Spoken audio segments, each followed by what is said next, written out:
তোদের কোনো চিন্তা নেই, যতদিন না জল নামে তোরা সবাই আমাদের কাছে থাকবি। কি বলো গিন্নি? তুমি ঠিক বলেছ গো, আমাদের বুড়ো বুড়ির সংসার, তোরা থাকলে তো আমাদের ভালো রে।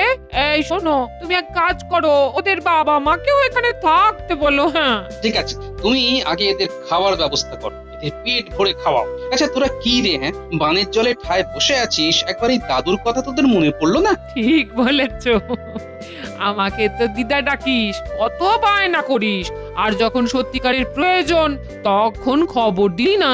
ও তোদের বাবা মা ভেবেছে দাদুর ছোট ঘর, দাদু দিদার কষ্ট হবে। ওরে সব সময় মনে রাখবি, যদি হই সুজন, তেঁতুল পাতায় নজন। আমাদের আমাদের ভুল হয়ে গেছে দাদু। সত্যি গোপাল দাদু, আমাদের আমাদের বাবা মাও তাই ভেবেছিল।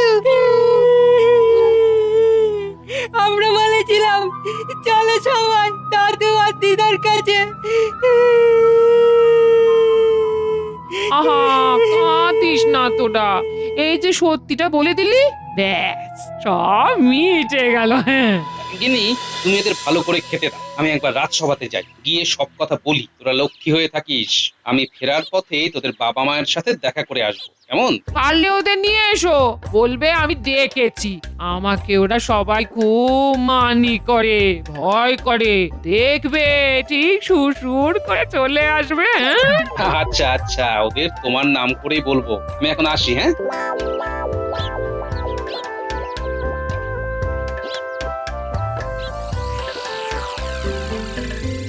এ কি, এখনো গোপাল আসেনি?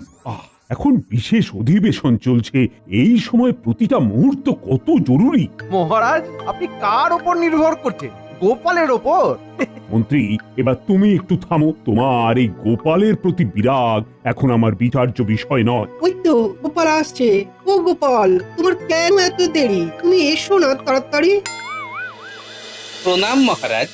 এ কি, আজ তোমার এত দেরি হলো কেন? কি আর বলবো মহারাজ, সকালে আমার নাতি নাতনি গুলো আমার বাড়ি এসে হাজির। আমি থাকতে তোমার বাড়ি কেন? আমি রাজা, আমার কাছে আসবে, আমি ওদের প্রতিপালক। সেটাই তো গোপাল ভুলে গেছে। গোপাল মনে করেছে যে গোপাল রাজা। ক্ষমা করবেন মন্ত্রী মশাই, আমার নিজেকে রাজা ভাববার মতো কোনো মানসিকতা নেই। মন্ত্রী, নিজেদের মধ্যে বিবাদ এবার বন্ধ রাখো। এই বিষয়টা আমি বরং পরে দেখব। এখন প্রজাদের মনে এই বিশ্বাস আনতে হবে যে কেউ না থাকলেও রাজা ওদের সাথে আছে। এটাই তো সঠিক কথা মহারাজ, রাজাই তো ভগবান।